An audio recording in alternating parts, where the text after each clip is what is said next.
La historia no es una serie de accidentes. Es un reloj de precisión matemática. Si analizamos la vida útil de las mayores superpotencias que han existido, desde los asirios hasta los británicos, nos encontramos con un patrón inquietante. El promedio de vida de un imperio es de 250 años. Estados Unidos nació en 1776. Si haces la suma, el calendario nos arroja una fecha crítica, 2026. Para entender por qué la estructura de la hegemonía americana está crujiendo y por qué el colapso es una posibilidad real y cercana, no hace falta mirar las noticias financieras de hoy. Hace falta mirar atrás, a la única civilización que tocó el cielo tal como lo hacemos nosotros, la antigua Roma. En los próximos minutos, no vamos a limitarnos a revisar libros de historia polvorientos.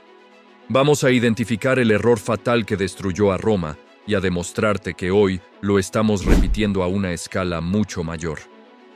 Voy a entregarte algo que cambiará tu vida, y lo único que te pido a cambio es tu suscripción. Si estás listo para ver lo que la mayoría ignora, empecemos. Para entender la muerte de un organismo tan complejo como un imperio, primero debemos descartar la versión de Hollywood. Nos han enseñado a creer que Roma cayó bajo el fuego y la espada, que fue víctima de un asesinato violento perpetrado por hordas bárbaras que cruzaron el Rin. Pero la patología forense de la historia nos cuenta una verdad mucho más inquietante. Roma no fue asesinada. Roma se suicidó. Lo que ocurrió en el año 410, cuando Alarico y sus visigodos entraron en la ciudad eterna, no fue el inicio del desastre, sino el acta de defunción de un paciente que llevaba siglos en cuidados intensivos. Los bárbaros no derribaron una fortaleza inexpugnable. Simplemente patearon la puerta de una casa que ya estaba carcomida por las termitas. El verdadero enemigo nunca estuvo fuera de las murallas. El enemigo respiraba, legislaba y gastaba dentro del Senado y los palacios imperiales. Para comprender cómo se incubó este veneno, debemos mirar el contraste brutal entre el nacimiento y el ocaso de la civilización. 1. La era de la virtud y el dinero sólido. En sus inicios, durante la República, la salud de Roma se basaba en una conexión inquebrantable entre el esfuerzo y la recompensa. La sociedad estaba cimentada sobre las espaldas de hombres libres, el arquetipo del agricultor soldado. Hombres que araban sus campos para alimentar a sus familias y tomaban la espada solo cuando era necesario defender esa tierra. Esta mentalidad austera, estoica y pragmática se reflejaba directamente en su economía. El dinero no era una abstracción. El denario de la República era una pieza de plata pura. Si tenías uno en la mano, no necesitabas confiar en el Estado. El valor residía en el peso del metal mismo. Esta honestidad monetaria forjó una cultura de planificación a largo plazo. Las familias ahorraban, construían y producían porque sabían que su riqueza no se evaporaría mañana. La moralidad y la economía estaban alineadas. Solo el trabajo duro generaba prosperidad. 2. La paradoja del éxito, de productores a parásitos. Pero la historia nos enseña una lección cruel. Nada fracasa tanto como el éxito desmedido. A medida que las legiones romanas conquistaban el mundo conocido, desde las lluvias de Britania hasta las arenas de Egipto, una marea de riqueza saqueada inundó la capital. Este flujo masivo de oro y esclavos actuó como una droga potente. Roma dejó de ser una nación de productores para convertirse en un imperio de consumidores. ¿Para qué trabajar la tierra si los barcos traen grano tributado de Egipto? ¿Para qué ensuciarse las manos si hay miles de esclavos para hacerlo? La clase media productiva, la columna vertebral de la República, fue lentamente aniquilada, incapaz de competir con la mano de obra esclava de los latifundistas. La sociedad se fracturó. Arriba, una aristocracia inmensamente rica, ociosa y desconectada de la realidad, obsesionada con el estatus y el placer. Abajo, una masa creciente de plebe urbana empobrecida y desempleada que acudía a la ciudad buscando sobrevivir. 3. La trampa fiscal y el estado de bienestar. Antiguo. Aquí es donde el cáncer económico hizo metástasis. el imperio se volvió administrativamente obeso. Por un lado, la seguridad. Las antiguas milicias voluntarias de patriotas desaparecieron. Ahora, el imperio dependía de ejércitos profesionales mercenarios. Cientos de miles de soldados apostados a miles de kilómetros que exigían salarios constantes, bonos y jubilaciones. Si no les pagabas, no solo dejaban de pelear, se volvían contra ti. Por otro lado, la paz social. Para evitar que la masa de desempleados en Roma se rebelara y quemara la ciudad, los emperadores instituyeron la política del pan y circo, panem et circenses. No era caridad, era un soborno masivo. Era el precio de la estabilidad. Distribución gratuita de trigo, aceite y vino, acompañada de espectáculos brutales y costosos en el Coliseo, que duraban días enteros. 4.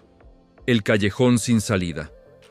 Hacia el siglo I y II de Cristo, Roma se encontró atrapada en una tenaza matemática imposible. El costo de mantener la infraestructura global, pagar la lealtad del ejército y alimentar a la población improductiva, comenzó a superar por mucho los ingresos fiscales y el botín de guerra, que ya escaseaba porque no había más tierras ricas que conquistar. El imperio operaba con un déficit estructural crónico. Los emperadores tenían dos opciones racionales, ambas políticamente suicidas: austeridad, cortar el gasto militar, arriesgándose a un golpe de Estado, o eliminar el pan y circo, arriesgándose a una revolución popular. Impuestos, exprimir aún más a una ciudadanía que ya estaba asfixiada. Ningún emperador quería ser el que diera las malas noticias. Ninguno quería sacrificar su popularidad o su cabeza.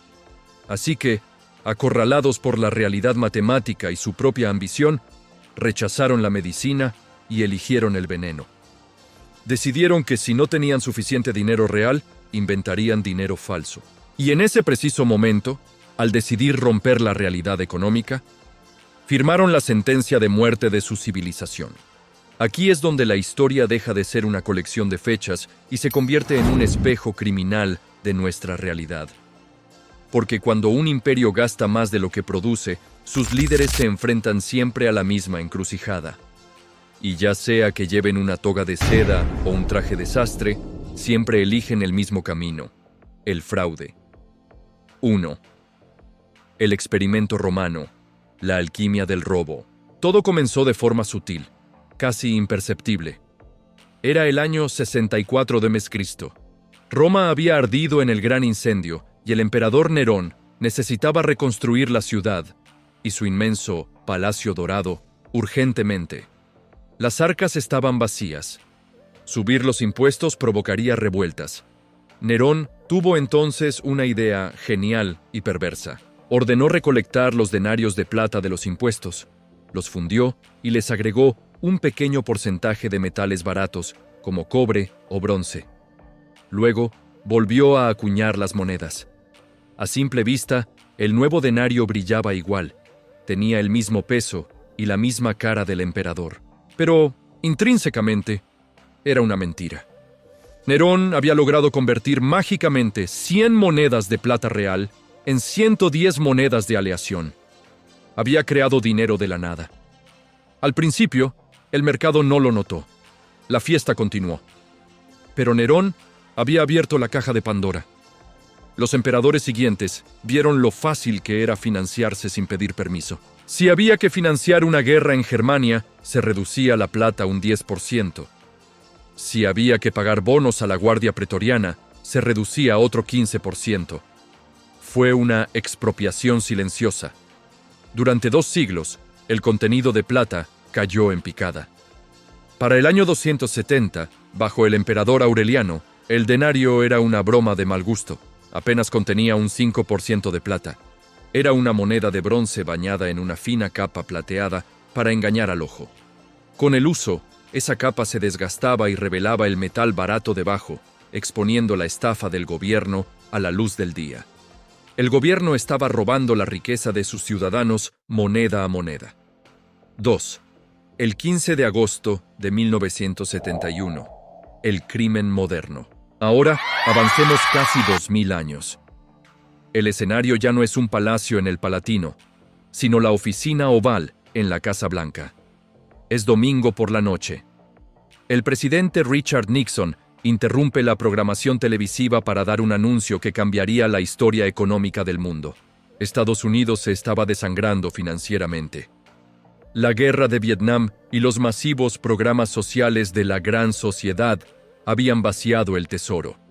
Los países extranjeros, sospechando que EU no tenía suficiente oro para respaldar sus dólares, empezaron a exigir el metal físico. Las reservas de oro de Fort Knox estaban volando hacia Europa. Nixon hizo exactamente lo mismo que Nerón, pero a una escala global. Declaró el cierre de la ventanilla del oro. Hasta ese segundo, $1 era un recibo, un certificado que te daba derecho a una cantidad fija de oro y plata. Era un contrato. Después de ese discurso, el dólar se convirtió en papel. Se convirtió en una moneda fiduciaria, del latín fiducia, confianza. Ya no estaba respaldada por nada tangible, solo por la fe y el crédito del gobierno de los Estados Unidos. Nixon prometió que la medida sería temporal. Han pasado más de 50 años. Esa temporalidad fue la mayor mentira económica de la era moderna. 3. La diferencia letal. Física versus digital. Aquí radica el peligro existencial que enfrentamos hoy y por qué nuestro colapso será mucho más rápido que el de Roma. Roma tenía un límite físico, la metalurgia. Para degradar la moneda, los romanos tenían que recolectar físicamente las monedas, fundirlas en hornos, mezclarlas con cobre y volver a acuñarlas. Era un proceso lento, laborioso y limitado por la cantidad de metal base disponible. Por eso tardaron 200 años en destruir su economía. Nosotros no tenemos frenos físicos. Hoy, la Reserva Federal no necesita hornos ni minas de cobre. No necesita recolectar tus billetes. Para imprimir dinero, solo necesitan pulsar una tecla en una computadora. Pueden crear $1 billón en segundos. Pueden inundar el mundo con liquidez falsa antes de que te termines tu café de la mañana. 4. El resultado matemático. Lo que a Roma le llevó siglos de lenta agonía, nosotros lo hemos comprimido en décadas de aceleración suicida. Desde 1971, el dólar ha perdido más del 98% de su poder adquisitivo contra el oro. No es que las cosas sean más caras, es que tu dinero vale menos. Cada vez que el gobierno imprime para pagar sus deudas, está haciendo lo mismo que Nerón. Está mezclando cobre en tus monedas de plata. Están diluyendo tu esfuerzo vital. El mecanismo del fraude es idéntico: transferir riqueza desde los ahorradores y trabajadores hacia el Estado y sus allegados. La única diferencia es que Nerón usaba hornos y nuestros líderes usan hojas de cálculo. Pero el destino final de la moneda envilecida es siempre, invariablemente, volver a su valor intrínseco. 0. Si tuvieras una máquina del tiempo y viajaras a la Roma del año 400, después de Cristo, para tocarle el hombro a un ciudadano promedio y decirle: disfrútalo mientras puedas, porque en apenas una década todo esto serán ruinas humeantes, no sentiría miedo. Sentiría lástima por tu locura. Te miraría con condescendencia y señalaría a su alrededor. ¿Estás ciego?, te diría. Mira los acueductos que traen agua fresca desde las montañas. Mira el Coliseo, capaz de albergar a 50,000 almas gritando al unísono. Mira a nuestras legiones, que nunca han conocido la derrota definitiva. Roma es eterna. Roma es una fuerza de la naturaleza. Es demasiado grande para caer. Ese ciudadano sufría de lo que los psicólogos modernos llaman sesgo de normalidad. Es la tendencia humana a creer que el futuro será exactamente igual al pasado. La incapacidad del cerebro para procesar un desastre que nunca ha experimentado personalmente. Ese sesgo fue su sentencia de muerte. Su normalidad le impidió ver que estaba bailando al borde del precipicio. El espejismo americano ahora parpadea y abre los ojos en el presente. Sitúate en Times Square o en el distrito financiero de Londres. Mira hacia arriba. Ves rascacielos de cristal que desafían la gravedad. Ves pantallas gigantes celebrando nuevos máximos históricos en el S&P 500. Ves una maquinaria militar con portaaviones que dominan todos los océanos del planeta. Si te digo hoy que para finales de 2026 los cimientos de este imperio americano se habrán quebrado de forma irreversible, tu reacción instintiva será idéntica a la del romano. Negación. Dirás, Estados Unidos es demasiado poderoso, el dólar es el rey, siempre hemos salido adelante. Pero la historia no se impresiona con tus rascacielos ni con tus portaaviones. La historia solo entiende de matemáticas y ciclos. Y si quitamos la pintura brillante de la prosperidad superficial, los análisis clínicos muestran que el paciente está en fase terminal. Estamos mostrando los mismos 4 síntomas que precedieron al silencio de Roma. 1. La deuda como abstracción matemática. Roma diluyó su moneda porque no podía pagar sus cuentas. Nosotros hemos institucionalizado el robo. La deuda nacional de Estados Unidos ha superado los 34 billones de dólares. Es una cifra tan grande que el cerebro humano no puede comprenderla y por eso la ignoramos. Pero la realidad es simple. El crecimiento de la deuda es exponencial, mientras que el crecimiento de la economía es lineal. Hemos llegado al punto de no retorno, donde los intereses de la deuda cuestan más que el presupuesto de defensa. Estamos pidiendo prestado dinero nuevo, solo para pagar los intereses del dinero viejo. Es un esquema Ponzi legalizado que, matemáticamente, solo tiene un final: el colapso del valor de la moneda. 2. La inflación y la mentira oficial.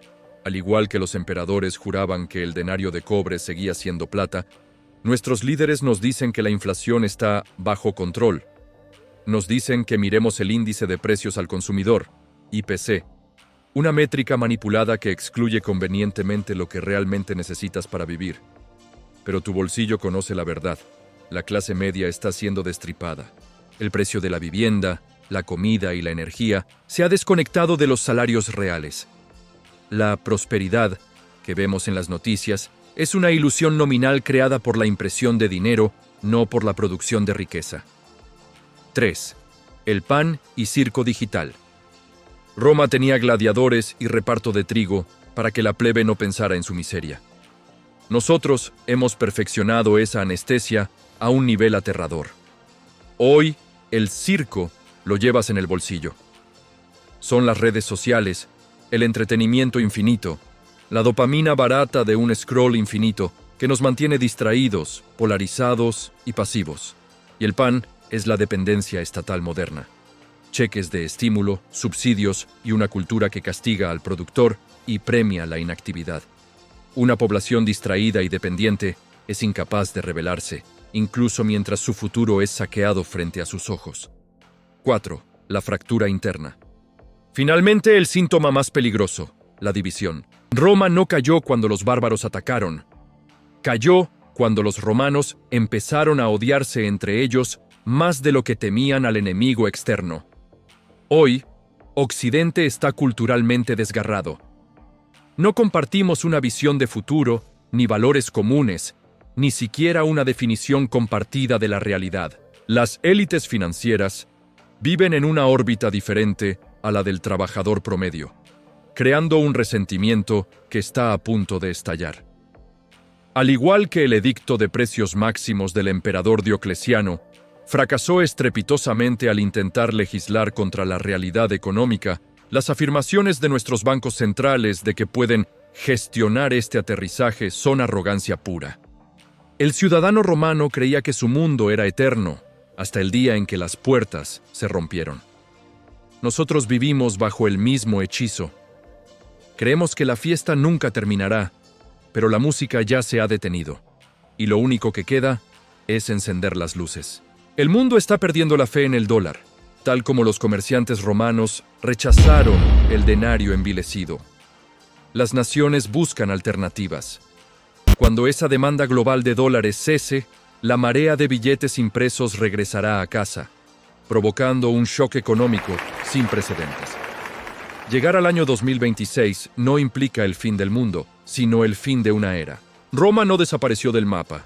pero su estructura de poder, su seguridad y su economía se evaporaron, dejando desprotegidos a quienes dependían del sistema. La historia es un plano que se repite. El acto final ya ha comenzado y las leyes de la economía no tienen favoritos.